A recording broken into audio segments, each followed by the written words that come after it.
With infinite possibilities and the potential of infinite universes out there, the potential of what-ifs are just as high as the amount of alternate universes we could find. And today, we're not covering any of those, because today, I want to do something very silly / fanficky. What if my OC, David Grimm, was in Pokemon? Why am I doing this, you might be asking? No real reason. Just got curious about it after doing so much Pokemon content with this character as of late, and yeah. And with this being an alternate universe, prior knowledge of this OC isn't really required here, so yeah, win-win. And yeah, hope you enjoy the silly idea, and let's begin. Our story begins in Sinnoh. More specifically, Lake Verity, a lush land with long-lasting trees, beautiful water, and a mysterious being of willpower rumored to exist in the center of the lake. But this beautiful scenery would soon be interrupted by the sound of a boulder smashing into pieces. Who did this? A Riolu, owned by her trainer, David Grimm, who was also sitting on the boulder his mom destroyed. Whoops. Riolu shakes her head at her trainer falling on his ass, and sadly, this is not a rare thing for her. But after David gets up, he gives his partner Pokemon a high five for a job well done before the two proceed to take a break from their training. As the two eat, David is checking his phone for messages. See, he's not there to collect badges like other trainers, he came to Sinnoh because of a mission. A mission to locate a mysterious Pokemon never seen in this region.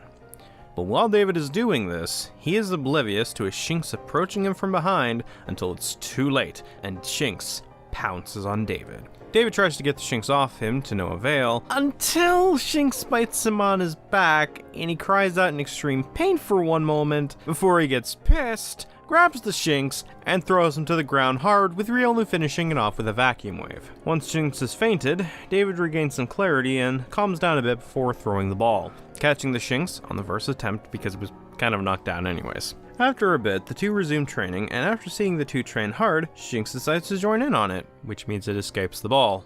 Not exactly great design there, but whatever. And as a result, it forms a bit of a bond with the three. Once the session is concluded, David heads off to Twinleaf Town to ask the residents about the unknown Pokemon, but ends up with no clues. However, Rowan does suggest looking for Fantina, since she occasionally deals in mysterious things from time to time. Also, while this is going on, Shinx is trying to button to some of the wires at the lab, but Riolu stops that by hitting him in the head and dragging him outside. She doesn't tolerate that shit if you couldn't tell.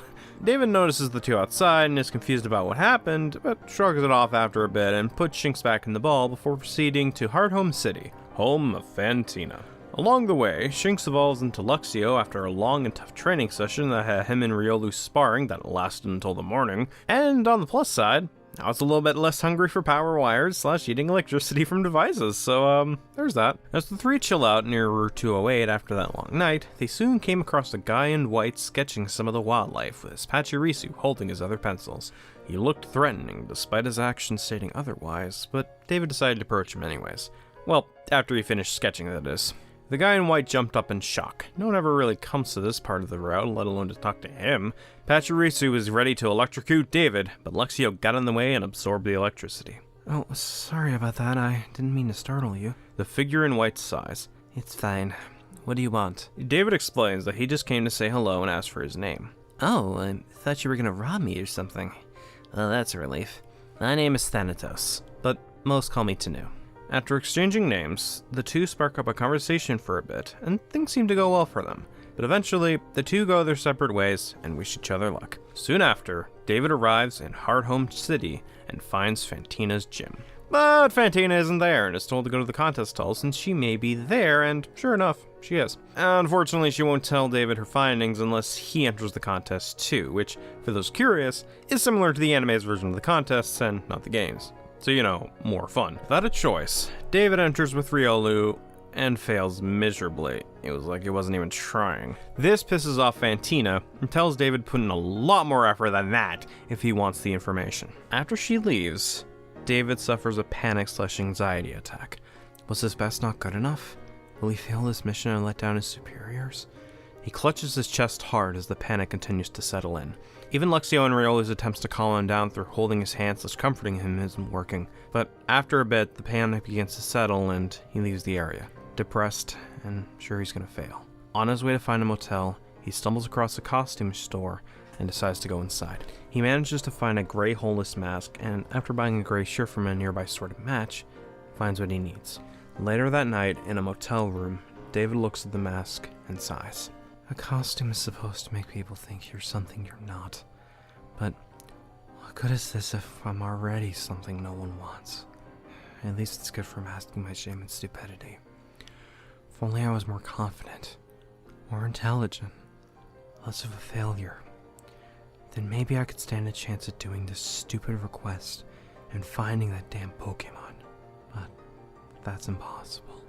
Riolu tries to comfort him once again, but David isn't listening. He is too depressed right now to accept help. The next day, he decides to bring the gray mask and shirt and go to the contest hall once more to try one more time to get the info. Fantina reminds him that she won't tell him anything unless he gets in the contest and doesn't screw up as badly as last time, and David sighs before going to get changed. He puts on the gray shirt and mask, and after a couple attempts to find a way to properly breathe in that thing, he heads out and competes. He can't see anything, and his mask muffles his speech, which makes it hard for Riolu to hear him when it's his turn to perform. But after a couple failed attempts that nearly resulted in Riolu falling off the stage, he just stands there silently and begins to think up ideas on what to do. But as he is thinking, he hears Riolu is making jumps and moves, but he didn't issue any commands. How is this possible? Could Riolu be reading his mind, or has the hole in his mask not worked well and he's hallucinating due to lack of oxygen? He resumes thinking, and after a minute, the timer rings. The audience claps, to David's shock. He had no way to see what was going on and wasn't sure what Riolu did. Maybe the audience was pity clapping? Either way, the two went back to the changing room to await the results, and that was when David saw what happened, thanks to the TV replaying it. Riolu had done a backflip, used Vacuum Wave to throw itself further into the air, used Metal Claw, smashed the claws together, and landed back on the ground, standing in a circle of the Metal Claw shards. David was astonished by this. He thought about this strategy while wearing the mask, but despite not issuing the commands, Riolu was able to do it? This was insane. Could she have read his mind and that's how it happened? As David was processing this, the results were revealed and Fantina won. But despite this loss, Fantina congratulated David for a marginal improvement and told him what she knew. While she was working on her next contest, a red-haired Pokemon zipped past her and attacked Miss Magus. It was in the forest and at night, but that was about it, since after one night slash, Miss Magus was knocked out. David thanks her for the information, and Fantina gives David a piece of advice. Don't self-sabotage yourself. You've got potential in this field. Don't let it go to waste. While David didn't agree with this thought/advice, he ultimately kept it in mind as him and his team went to celebrate their victory. Later that night, as they were walking back to the motel, they were ambushed by the red-haired Pokemon. Riolu tried to fight it off, but it was too fast and knocked it out before running off again. David immediately rushed his friend to the Pokemon Center for treatment, but as he waited for Riolu to recover, he decided to spend some time redesigning the mask and costume so that it would help him see and breathe better. He didn't expect to use it again now that he has the information, but he does have some time to kill, so hey, might as well use it for something useful. After Riolu recovers, the trio try and pursue the creature based on where it ran off to, but to no avail, as the path leads them to Veilstone City instead. After asking the populace if they saw a red-haired Pokemon zoom by and getting no concrete answer, they decide to check out the Valor Lakefront next to see if that creature landed there, but as they're about to leave, they run into the gym leader, Maylene, and despite David not wanting to engage in a fight, Maylene is curious to see how this Riolu fares in battle. Riolu and Luxio are able to knock out her Meditite and Machoke, but they end up falling to Lucario. Though not for lack of trying, since Luxio did manage to paralyze before it goes down, and Riolu got it down to about half health.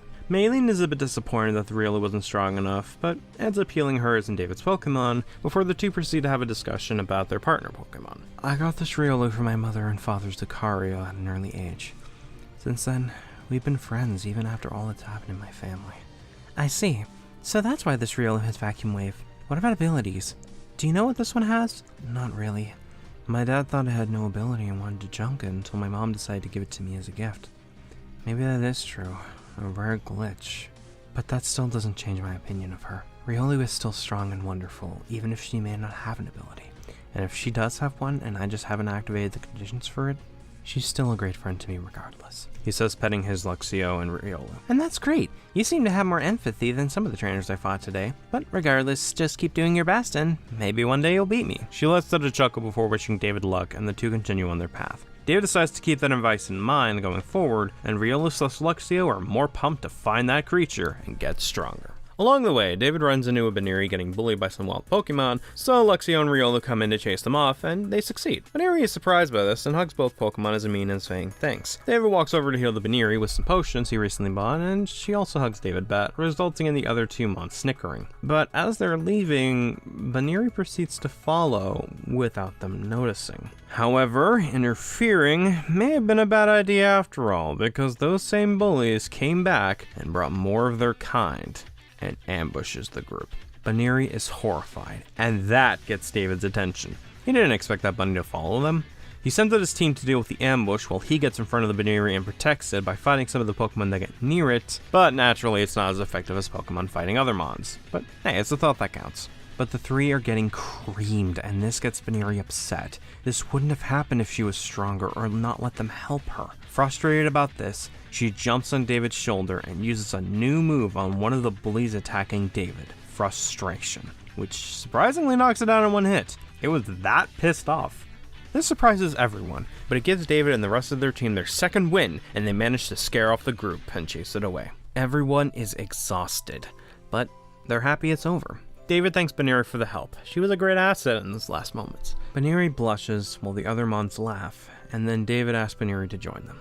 We helped you deal with those bullies earlier, and you helped us. You have a chance to help others in a similar position as you. What do you say? Baneri's eyes widen in excitement and lets out a happy cry. The two other Mons smile, and David successfully captures / adds Baneri to the team. Shortly after, they arrive at Valor Lakefront and investigate. They're able to find some footprints and some more shreds of red hair, but are ultimately unable to find the creature. That is until midnight arrives, and the creature ambushes David and pins him to the ground. He tries to fight back and get the creature off of him, but then the creature digs its claws into his shoulder, and David cries out in pain. Riolu tries to help out David, but the creature just swats her away into a tree and knocks her out. Luxio and Baneri, who are a little bit away, hear this and rush in to help as well. Baneri tries a jump kick, and Luxio tries to paralyze the creature, but it gets up and dodges the attacks before proceeding to go on the offensive, smacking the Baneri away with a Night Slash, causing her to smack into a tree with enough force to knock her out as well, and Luxio also gets hit by a Night Slash and slams into a tree. But to David and the creature's surprise, it gets up, albeit severely injured, and noticing his friends knocked out, lets out an angry roar. The creature prepares to finish the job, but just before it dashes, David musters up enough strength to get up and grab the creature from behind. The creature tries to stop David by punching him in the gut repeatedly, but David is giving it his all to keep his grip despite the huge amount of pain that he is in. As this is going on, the two are unable to hear what appears to be a glow going on in front of them until they hear a new noise. Yep, Luxio evolved into Luxray, and its first act upon evolving is to take revenge. So while the two are still fighting, Luxray rams into the creature with Thunderfang, with David letting go at the last minute, and parts of the creature becomes visible to the two, and yeah, if you couldn't already tell, it's Zoroark.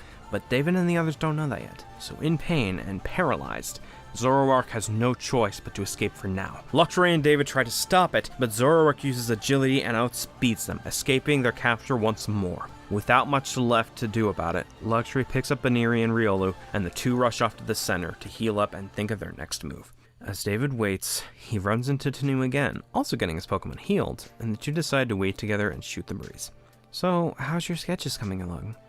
Pretty good. Found a Clefable and Togekiss recently after I agreed to sketch them. Not the most ideal way of getting party members, but I'll take it. Fair enough.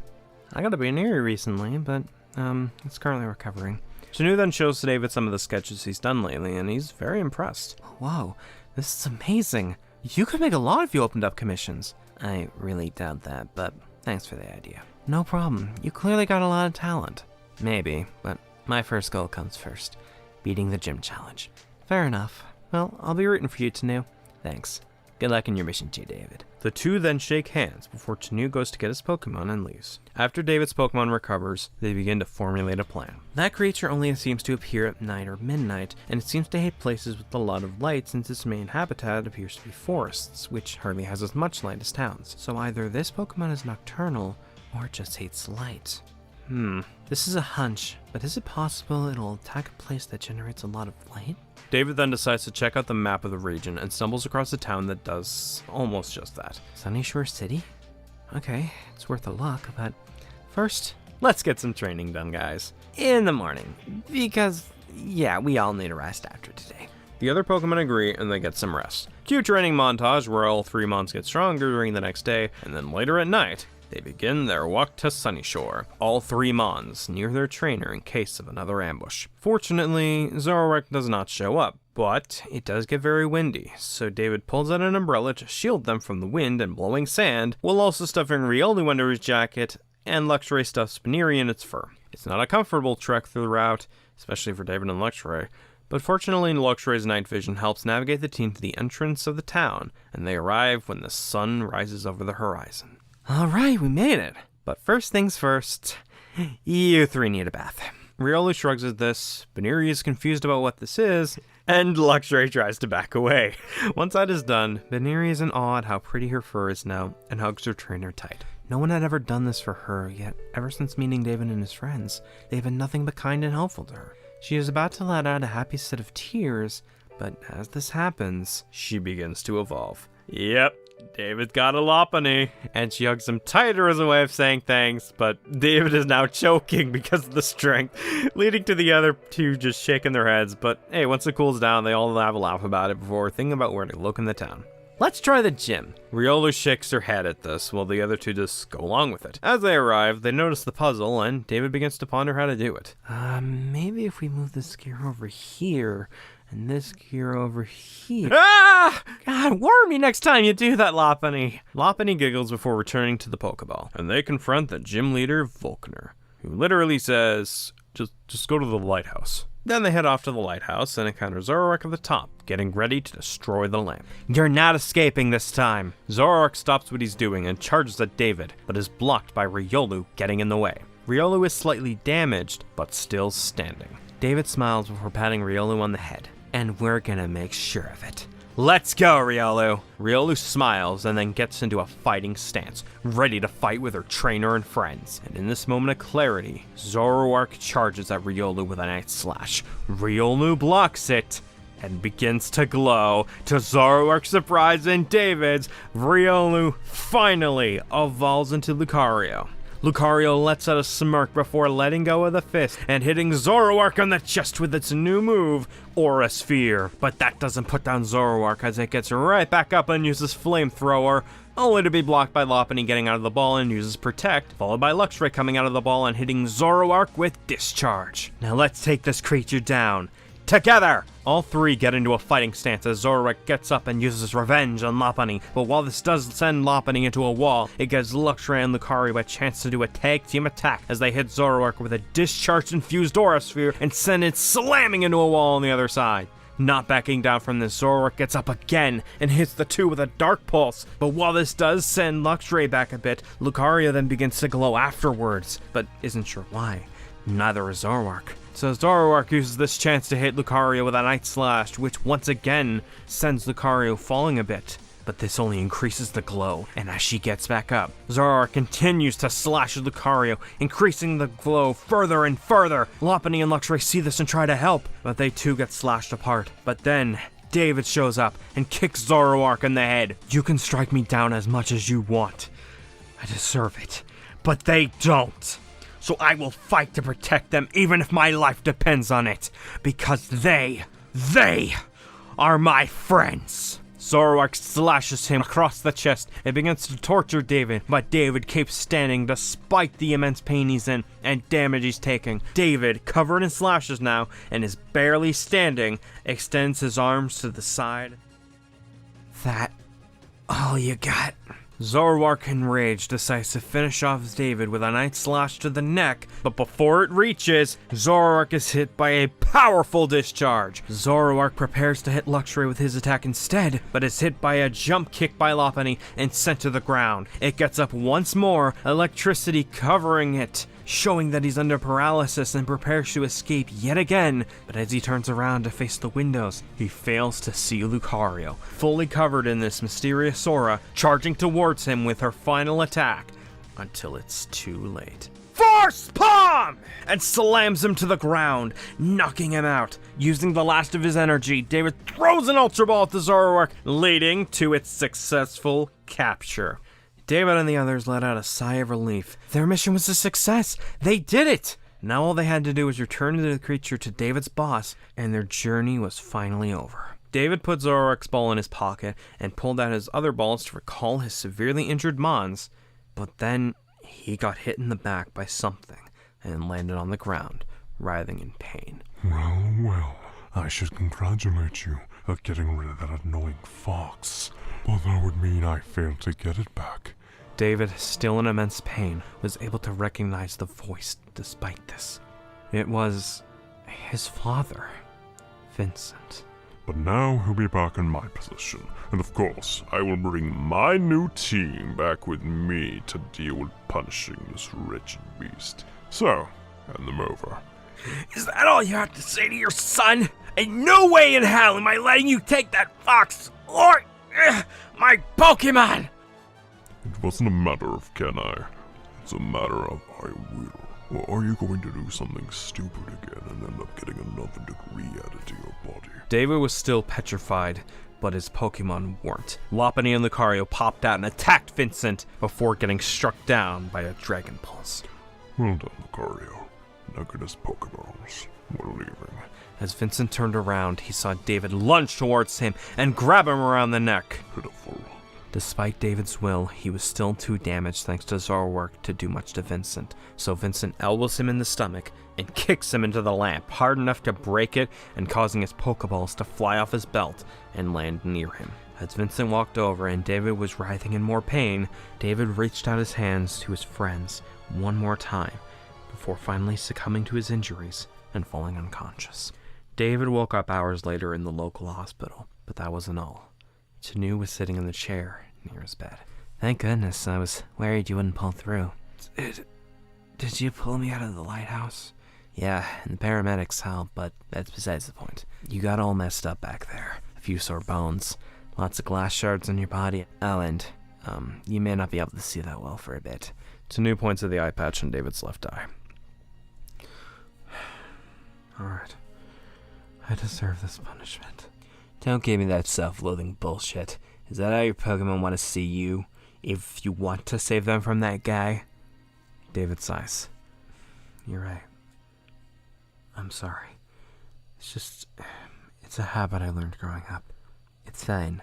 I take it that whole back thing is... David nods his head. Let's just say this wasn't the first time I nearly died. Even the sight of steam terrifies me. Sinnoh pats David on the head. I understand. I'm just glad you're okay. David smiles. Thank you. So, how long am I going to be stuck here for? The doctors say about a week, and then you have to wear an eye patch for a bit to see if that'll help your eye or not. Okay. Because once I'm out, I'm going to save them. Sinnoh smiles. That's the spirit. Well, I'll talk to you later then. After Sinnoh leaves, David calls his boss and informs him of what happened. I never expected you to catch a new ball. Very impressive. David sends them on to his boss, and a few days later, he gets a call from his boss reporting the location. For some reason, they are individually registered at 3 different areas, but after cross-referencing it with your previous center records and Lucario's new move list, we determined that they are in one region. Kalos, we'll let you go there, if you do a mission for us as well. Of course. Anything. Kalos has recently seen a rise of Pokemon contests.